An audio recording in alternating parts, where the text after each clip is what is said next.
Ada kembali di Apa Kabar Indonesia Malam, pemirsa. Saya akan langsung kembali mengarah ke Pak Wamen. Pak Wamen, tadi Anda mungkin juga sudah mendengar bagaimana kemudian statement dan juga masukan ya dari Kang Yayat.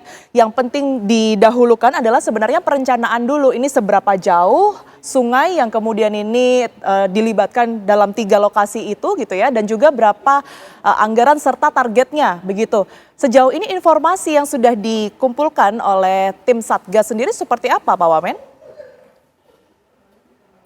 Yang disampaikan Kang Yayat itu betul. Jadi begini, sekarang kan fasenya adalah fase tanggap darurat. Setelah itu nanti kita masuk ke fase rehabilitasi dan rekonstruksi. Nah, karena itu normalisasi sungai Satgas Kuala ini nanti akan terintegrasi dengan fase rehab dan rekon. Nah, tadi siang sudah dilakukan rapat yang dipimpin oleh Pak Menhan. Ada juga hadir Pak Wakil Panglima, Pak Bupati di situ. Nah, ini nanti diselaraskan karena ini bukan sekedar mengeruk atau normalisasi saja, tapi ini adalah untuk menghidupkan kembali jalur perdagangan, perekonomian warga sepanjang bantaran Sungai Muara Tamiang ini. Jadi ini nanti akan terintegrasi dengan rehab rekon yang memang nanti akan sudah dimulai.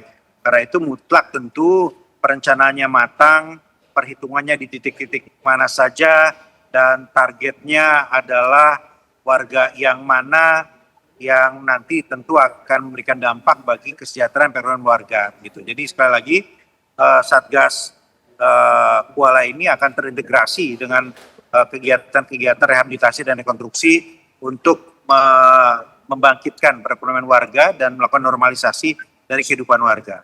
Baik, kalau berkaitan dengan statement dari Pak Presiden juga, Pak Wamen, yang menyebutkan swasta juga ada yang sudah minat beli lumpur bencana di Sumatera, nantinya sistemnya akan seperti apa agar pemanfaatan dari material tersebut ini bisa kembali ke warga?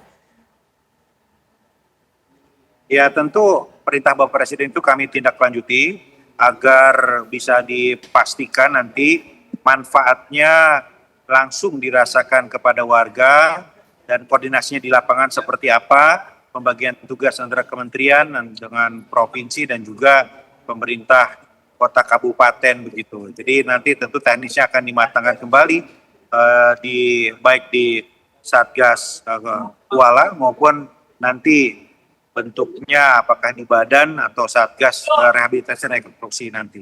Baik, tapi secara keseluruhan Pak Wamen, perhatian utama dari Presiden dalam pelaksanaan ataupun juga pembentukan Satgas Kuala ini mengarah ke mana Pak?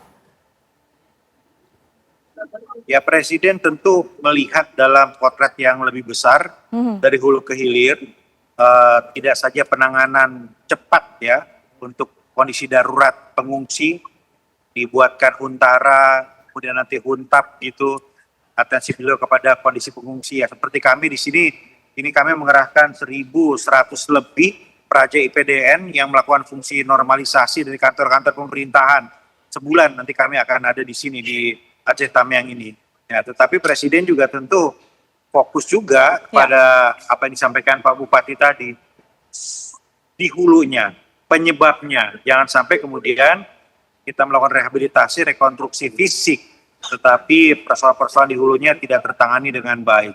Ya, salah satu persoalan di hulu adalah tadi sedimentasi dari Sungai Tamiang tadi. Oke, Kang Yayat mungkin boleh direspon? Ya, ini menarik ya apa dikatakan oleh Pak Wamen. Penanganan hilir dengan hulu harus terintegrasi. Sedimentasi yang selama ini tidak dikeruk itu mencerminkan ada kerusakan sepanjang das. Artinya selama pohon-pohon ini tebang, faktor erosi yang bertahun-tahun itu menyebabkan sedimentasi pendangkalan yang cukup tinggi. Sehingga wajarlah kalau kemarin tiba-tiba kapasitas sungai sudah tidak mampu menampung besarnya air. Nah, dalam langkah kedaruratan, upaya pemulihan, saya sangat sependapat sungai-sungai mana yang harus segera dilakukan untuk dilakukan pengerukan agar misalnya ada hujan atau potensi bencana selanjutnya, air itu bisa cepat mengalir. Jadi kemampuan ini menarik ya untuk kita lakukan karena bukan apa-apa. Ada kemungkinan besar sepanjang das itu pohon hilang kan sekarang. Karena longsor, karena tebang dan sebagainya. Jadi run of air itu masih tetap tinggi. Nah selama ini maka saya sependapat normalisasi sungai sekaligus menormalkan habitat lingkungannya. Mungkin suatu saat melalui Kementerian Kehutanan ada rehabilitasi atau reklamasi pada kawasan-kawasan hutan yang sudah rusak. Maka pendekatan ini tidak sebatas pada normalisasi, tapi 5 tahun atau jangka panjangnya berapa tahun kita bisa memperbaiki. Karena percuma kan dikatakan tadi kita perbaiki di sini tapi kerusakannya terus bertambah. Nah, jadi CLBK tuh cucian lama belum kering, mengulang lagi.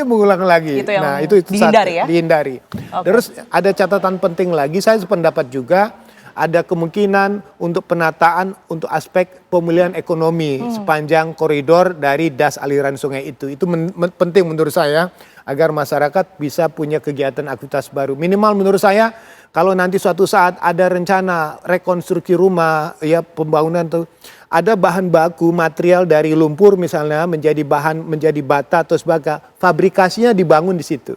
Dan kekuatan dari hasilnya teruji di lab struktur untuk dia mengatakan kuat. Seperti kita tahu kan, hebel aja itu kan dari pasir sebagian dicampur diaduk jadi fabrikasi. Apalagi ini kemungkinan besar. Kaji jumlah hitungan volumenya, kaji dengan kebutuhan perumahan ke depannya. Oke. Nah, itu menarik itu sebetulnya. Oke, baik. Saya ke Pak Bupati.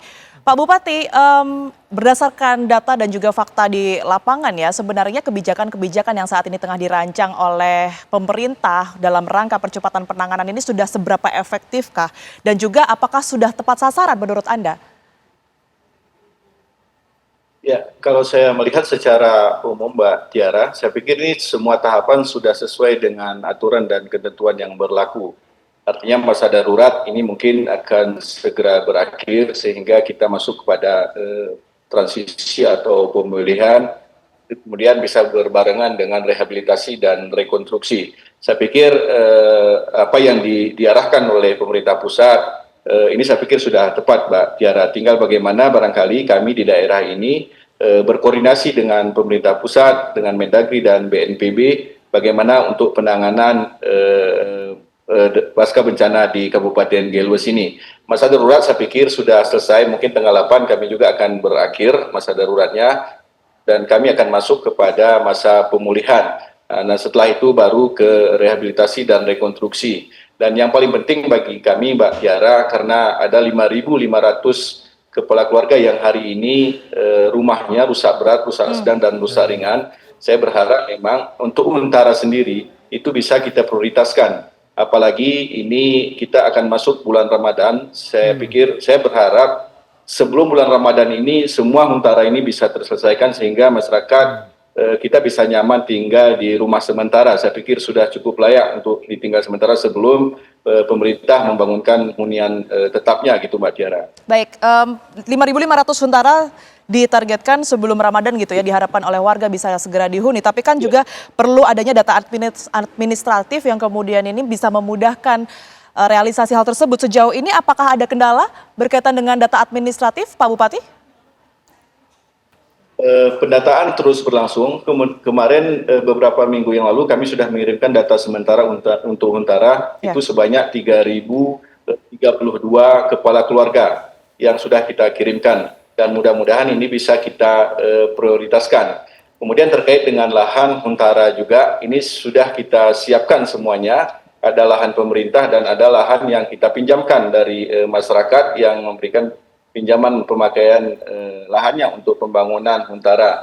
Makanya saya pikir sudah tidak ada kendala. Tetapi yang kendala berat bagi kami adalah Kabupaten Gelues, karena bahan untuk Huntara ini itu didatangkan dari Medan, Sumatera Utara. Sementara jalan hari ini menuju Kabupaten Gelues itu putus total, Bu. Tadi menurut informasi dari PPK yang pihak berwenang jalan nasional ini untuk seminggu ke depan mungkin jalan ini belum bisa diakses gitu. Nah, jadi ini juga merupakan suatu hambatan bagi kami pemerintah daerah Kabupaten Gelues untuk percepatan pembangunan Huntara tentunya. Tapi tadi kami sudah sampaikan kepada Bapak Menteri PU, dan Pak Menteri PU sudah menyatakan kesanggupannya untuk memperbaiki sesegera mungkin, secepat mungkin untuk menormalisasi jalur jalan dari Aceh Tenggara menuju Kabupaten Gelues gitu.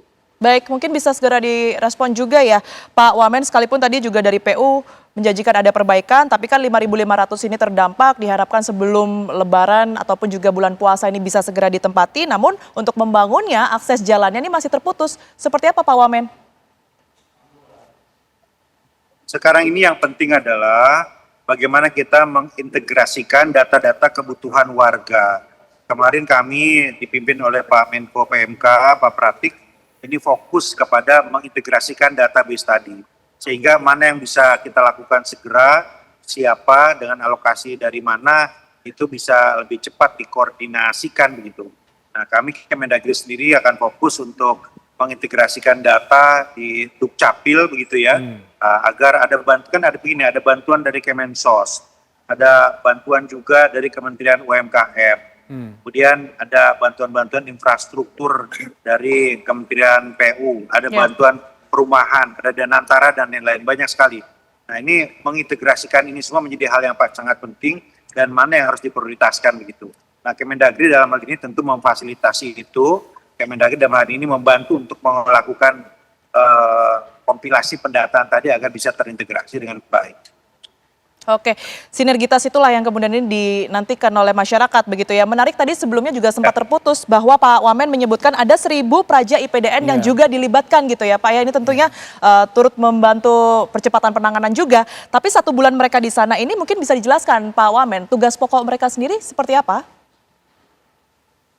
Ada 3 yang menjadi tugas dari adik-adik praja di Aceh Tamiang ini.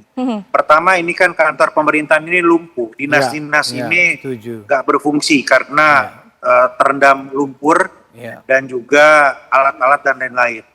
Nah, jadi adik-adik praja ini sudah 2 hari ini fokus di sini untuk melakukan pembersihan dan nanti juga membangun sistemnya.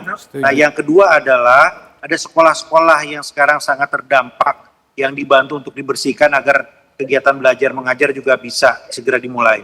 Dan yang ketiga adalah adik-adik praja ini akan mendampingi UMKM menghidupkan warung-warung, melakukan pendataan, ini membantu tugas-tugas dari Kementerian UMKM. Ada program UMKM Bangkit gitu dari Pak Maman Abdurrahman. Nah, di sini adik-adik praja ini mendampingi, mendata sehingga warung-warung ini bisa kemudian masuk radar untuk diberikan bantuan dan bantuan itu tepat sasaran. Kira-kira 3 itu yang menjadi tugas dari praja selama 1 bulan ke depan dan kita kawal di sini secara maksimal. Oke, baik. Kedepannya Pak Wamen, kalau kita berbicara mengenai Satgas Kuala dan juga keterlibatan banyak pihak tentunya ya, apa yang menjadi tantangan target yang sudah disiapkan ya oleh pemerintah agar masyarakat yang terdampak bencana di Sumatera ini bisa kembali pulih dan juga hidup normal seperti sebelumnya?